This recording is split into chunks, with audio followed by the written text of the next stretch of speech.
dengan perubahan ini, sebenarnya ini kan hanya perubahan status dari guru honorer dialihkan ke guru apa namanya, ASN atau guru pemerintah dengan perjanjian kontrak P3K. Kalau itu benar dilakukan oleh pemerintah, itu akan memberi jaminan keamanan kepada para guru di dalam melakukan tugas dan kewajibannya. Gitu.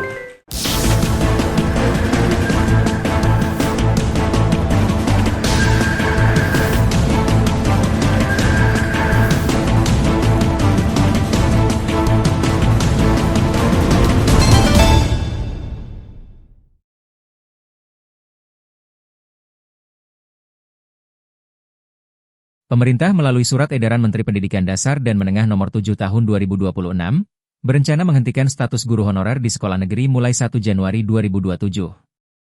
Kebijakan tersebut memunculkan polemik di tengah masyarakat, terutama terkait kesejahteraan tenaga pendidik dan keberlangsungan pembelajaran di sekolah. Menanggapi hal tersebut, Guru Besar Unhi Denpasar Profesor I Ketut sudah mengatakan bahwa keberadaan guru honorer dari SMA SMK ke bawah cukup mengganggu regulasi yang ada. Mengingat status yang dimiliki guru honorer tidak sebanding dengan gaji atau upah yang didapat. Menurutnya, perubahan status guru honorer menjadi guru ASN P3K harus segera diprioritaskan. Jika hal tersebut diterapkan oleh pemerintah, maka akan memberikan jaminan keamanan kepada guru honorer di dalam menjalankan tugas dan kewajibannya. Selama masa transisi, pengangkatan guru honorer menjadi ASN dan P3K diharapkan tidak memakan waktu yang lama, sehingga tidak mengganggu proses pembelajaran di sekolah. Nah, ini yang menjadi persoalan sekarang. Pemerintah kan harus berhitung dengan betul ya.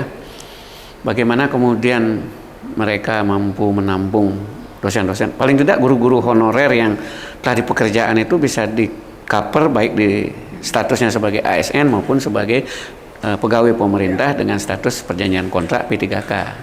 Ini kan sifatnya sementara sebenarnya, tidak permanen gitu loh.